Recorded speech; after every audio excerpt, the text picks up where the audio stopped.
നമ്മുടെ നാട്ടിലൊക്കെ പരക്കെ പറഞ്ഞു കേൾക്കുന്ന ഒരു നാട്ടുവർത്താനമുണ്ട്. എന്നെ തല്ലരുതമ്മാവ, ഞാൻ നന്നാകാൻ പോകുന്നില്ല എന്നുള്ളത്. ഇതിന് സമാനമായ രീതിയിലാണ് നിലവിലെ കേരള രാഷ്ട്രീയത്തിൽ സി പി എമ്മിൻ്റെ അമരക്കാരനായ മുഖ്യമന്ത്രി പിണറായി വിജയൻ്റെയും അവസ്ഥ. കേരളത്തിൻ്റെ രാഷ്ട്രീയ ചരിത്രത്തിൽ തന്നെ ഏറ്റവും ക്രൂരവും പൈശാചികവുമായ രാഷ്ട്രീയ കൊലപാതകമാണ് ടി.പി. ചന്ദ്രശേഖരൻ്റേത്. ഒഞ്ചിയത്തെ പ്രാദേശിക സി.പി.എം നേതാവായിരുന്ന ടി.പി. പാർട്ടിയുമായുണ്ടായ ആശയപരമായ വിയോജിപ്പുകളെ തുടർന്നാണ് ആർ.എം.പി. അഥവാ റവല്യൂഷണറി മാർക്സിസ്റ്റ് പാർട്ടി രൂപീകരിക്കുന്നത്. ഇതേ തുടർന്നുണ്ടായ സംഘർഷങ്ങളുടെ പരിണിത ഫലമായാണ് 2012 മെയ് 4-ന് രാഷ്ട്രീയ എതിരാളികൾ ടി.പി.യെ 51 വെട്ടുവെട്ടി നിഷ്ഠൂരമായി കൊല ചെയ്തത്.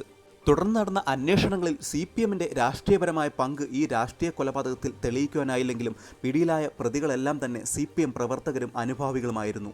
ഇത് ഫ്ലാഷ് ബാക്ക്. ഇനി നമ്മൾ ചർച്ച ചെയ്യാൻ പോകുന്ന വിഷയത്തിലേക്ക് വരാം. 2024 ലോക്സഭാ തെരഞ്ഞെടുപ്പിൽ ചരിത്രത്തിലെ ഏറ്റവും വലിയ തിരിച്ചടിയാണ് സി.പി.എമ്മും ഇടതുപക്ഷ മുന്നണിയും നേരിട്ടത്. കണ്ണൂരിലെ പാർട്ടി ഗ്രാമങ്ങളിൽ പോലും സി.പി.എമ്മിനെതിരായി ജനരോക്ഷം ഉയർന്നുവരുന്നു എന്നുള്ളത് പാർട്ടിയുടെ നിലനിൽപ്പിനെ തന്നെ ചോദ്യം ചെയ്യപ്പെടുന്നതാണ്. ഇത്തരത്തിൽ കേരള സി.പി.എം വലിയൊരു പ്രതിസന്ധി ഘട്ടത്തിൽ കൂടി കടന്നുപോകുന്ന ഈ അവസരത്തിലാണ് കേരള മനസാക്ഷി ഞെട്ടിച്ച ഒരു രാഷ്ട്രീയ കൊലപാതകത്തിലെ പ്രതികളെ വരാൻ പോകുന്ന സ്വാതന്ത്ര്യ ദിനത്തിൽ നൽകാൻ പോകുന്ന ഇളവുകളിൽ ഉൾപ്പെടുത്തി ജയിൽ മോചിതരാക്കുവാനുള്ള പാർട്ടിയുടെ നീക്കം പുറത്തുവരുന്നത്. കേരള ഹൈക്കോടതി ഇരട്ട ജീവപര്യന്തത്തിനും അതോടൊപ്പം തന്നെ യാതൊരുവിധ ശിക്ഷാ ഇളവുകൾക്കും അർഹരല്ല എന്നും വിധിച്ചിട്ടുള്ള പ്രതികൾക്ക് വേണ്ടിയാണ് കേരള ജയിൽ വകുപ്പ് ഇത്തരത്തിൽ ആരെയും ഞെട്ടിക്കുന്ന ഒരു നീക്കം നടത്തിയിരിക്കുന്നത്.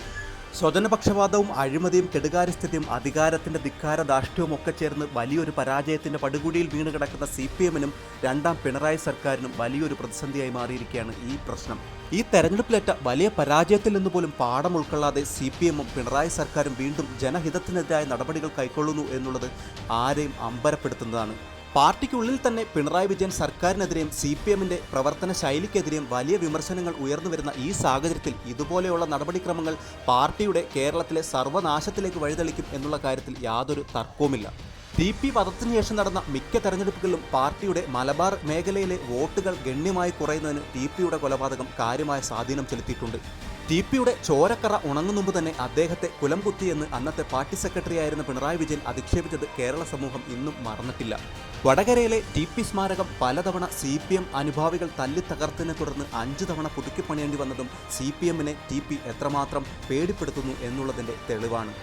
തുടർന്ന് ടി.പിയുടെ വിധവയും നിലവിൽ വടകര എം.എൽ.എയുമായ കെ രമയ്ക്കെതിരെ വരെയും സി.പി.എമ്മും പിണറായി വിജയനും നടത്തിയ അധിക്ഷേപ വർഷങ്ങൾ കേരള ജനത ഒരിക്കലും മറക്കുന്നതല്ല. ഇതുപോലെയുള്ള തിരുത്തൽ നടപടികളുമായിട്ടാണ് പാർട്ടി ഇനിയും മുമ്പോട്ട് പോകുന്നതെങ്കിൽ ബംഗാളിലെയും ത്രിപുരയിലും പോലെ ഈ പാർട്ടി ഇവിടെയും നാമാവിശേഷമാവുന്ന കാലം ഏറെ വിദൂരമല്ല.